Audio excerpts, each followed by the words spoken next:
ازيكم عاملين ايه؟ يا رب تكونوا بخير. النهارده جايبه لكم كده روتين جامد جدا، يا رب يعجبكم. ما تنسوش لايك للفيديو واشتراك في القناه لو اول مره تشوفوا قناتي.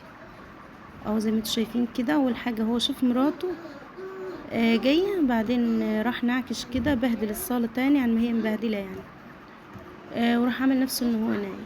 دخلت هي طبعا ايه، عملت باصلها، خدته ونومته على السرير وغيرت هدومها كده ولبست البيجامه، وراحت بقى هي تشوف اللي هو عامله في الصالة ده وتوضبها يعني تروقها.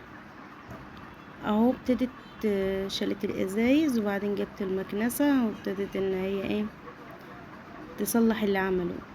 كنست كده الارضية وخدت الهدوم رايحة تحطها في الغسالة، فاتفاجئت باللي هو عامله في المطبخ او في الحمام زي ما انتوا شايفين كده. وروقت كل حاجة ووضبت كل حاجة، برضو ايه عملت بأصلها. اهو شغالة هي كده. ما تنسوش لايك للفيديو، اعملوا لايك للفيديو كده. وجبت ايه الهدوم دي تغسلها. والله شطورة، برافو عليكي شطورة. اهو بتغسل كده ايه هدومها، بتورينا هي بتغسل ازاي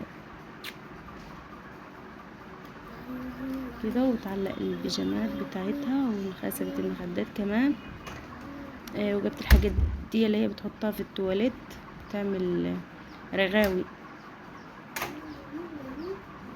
او ايه بتطلع ريحة حلوة كده في الحمام.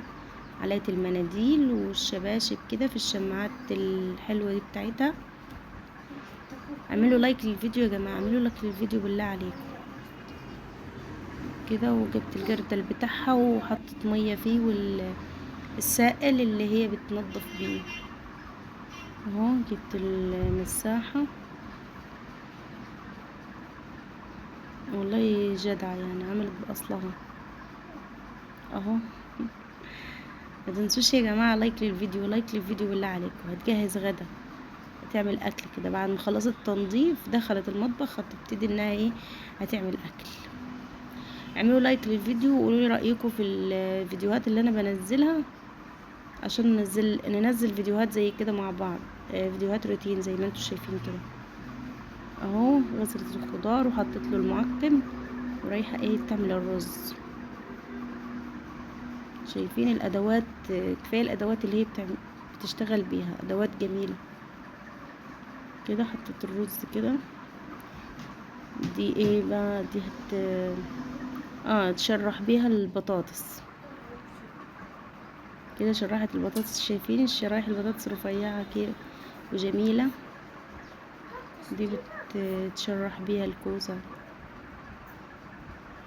ده بتجيب الزيت المغلي بتحطه كده على الاكل. اهو جهزت الاكل زي ما انتوا شايفين وقومته كده علشان ياكل.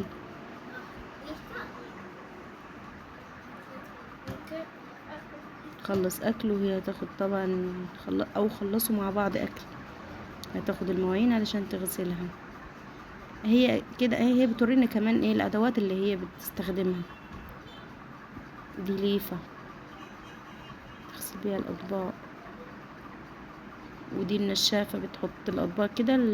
دي بتسحب المية من الاطباق. اهو دي مناديل كده بتحطها في المساحة وبتمسح بيها الحيطان والمطبخ كده. لو في اي دهون لازقة ولا اي دهون نازلة على الارض بتمسحها وبترميه وبتجيب غيره.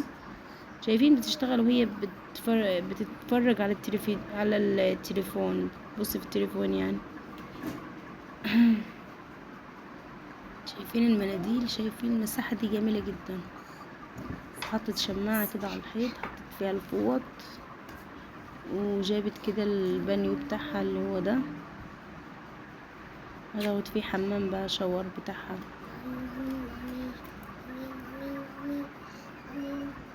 اهو خلصت الشاور. تلبس الروب بتاعها جميل. تصفي المية كده وهتركن اسمه ايه ده الحوض بتاعها على جنب او البانيو كده. تجيب المشروب بتاعها وكيس الشيبسي وتقعد بقى ايه تستقنيس شوية قدام التلفزيون. يلا دمتم في رعاية الله، ما تنسوش لايك للفيديو واشتراك في القناة لو اول مرة تشوفوني.